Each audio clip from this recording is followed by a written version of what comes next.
Hai semuanya, ketemu lagi.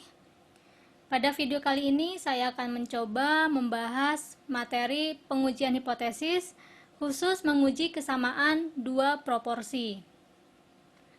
Seperti teman-teman yang sudah tahu bahwa di dua proporsi berarti kita akan bermain dengan dua sampel, beda dengan satu proporsi. Begitu juga yang dua rata-rata, dua sampel, satu rata-rata, satu sampel. Nah, hipotesanya H0-nya ini saya simbolnya Pi1, Pi1 sama dengan Pi2, H1-nya Pi1 tidak sama dengan Pi2. Pendekatan dengan distribusi normal, maka ini rumusnya ya, Z sama dengan X1 per N1 dikurangi, ini bukan X, ini X1, dikurangi X2 per N2 per akar dari P dikalikan dengan 1 per N1 tambah 1 per N2. P-nya punya formula X1 plus X2 per N1 plus N2. Berarti X1 dan N1 ini untuk sampel pertama, X2 dan N2 ini untuk sampel kedua. Nilai Q adalah 1 dikurang P.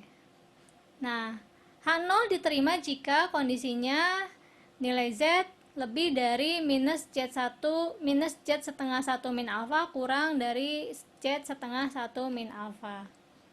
Kita coba menyelesaikan soal. Suatu penelitian dilakukan di daerah A terhadap 250 pemilih. Ternyata 150 pemilih menyatakan akan memilih calon D. Di daerah B, penelitian dilakukan terhadap 300 pemilih dan terdapat 162 yang akan memilih calon C.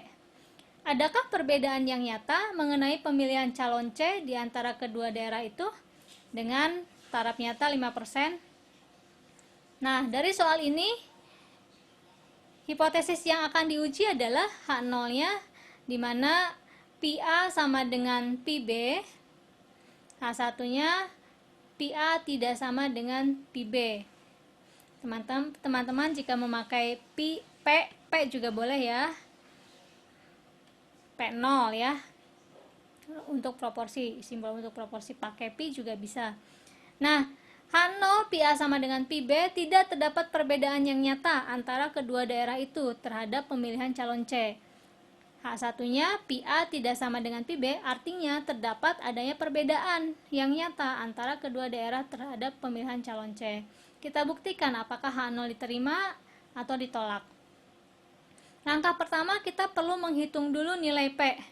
Nilai P tadi rumusnya, formulanya X1 tambah X2 per N1 tambah N2. Nah, di sini X1-nya sampel untuk yang pertama, sampel A ya, 150 pemilih. Sampel yang kedua, sampel B, 162 pemilih. Jumlah populasinya, sampel pertama 250, tadi teman-teman bisa lihat di atas. Yang kedua, populasinya 300. Silakan dihitung hasilnya 0,5673. Silakan apabila perlu dikoreksi. Nah, ini yang diketahui ya, diketahuinya. Terus karena Q adalah 1 min P, maka kita hitung Q-nya. 1 dikurang 0,5673, hasilnya 0,4327. Lalu langkah ketiga, kita hitung Z. Z-nya pakai rumus di atas. Kalau semua komponennya sudah diketahui, kita tinggal masukkan saja. X1 150 per N1 250 dikurang X2, X2-nya 162 per N2, N2-nya 300.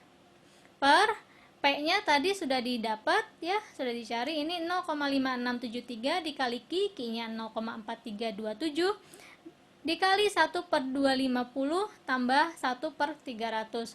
Hasilnya teman-teman silakan hitung 1,42. Apabila salah kita koreksi.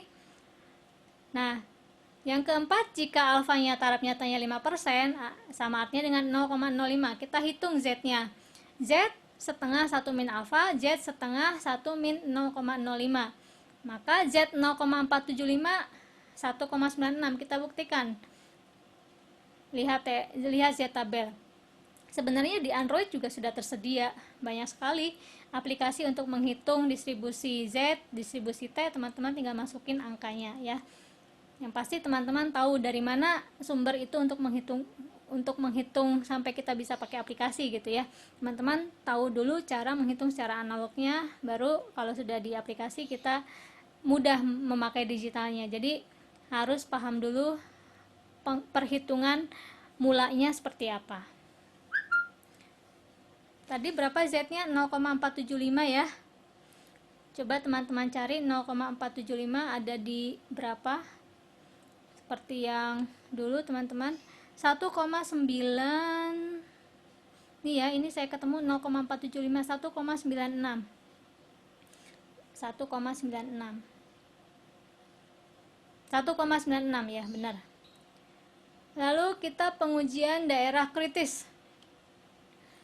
Nah, H0 diterima jika nilai Z berada di antara min Z setengah 1 min alfa dan Z setengah 1 min alfa. Nah, kita sudah dapat nilai Z-nya 1,42. Apakah berada di antara minus 1,96 dan 1,96? Jawabannya iya ya, nilai ini berada di antara ini kondisinya benar. Jadi karena nilainya memenuhi, maka H0 diterima. Artinya apa? Artinya dalam taraf nyata 5%, penelitian memperlihatkan bahwa tidak terdapat perbedaan yang nyata antara kedua daerah itu terhadap pemilihan calon C. Jadi hipotesanya, kesimpulannya tidak terdapat perbedaan yang nyata. Nah, ini soal dan jawaban berserta langkah-langkahnya. Teman-teman silakan mencoba pada persoalan yang lain. Selamat belajar, selamat mencoba.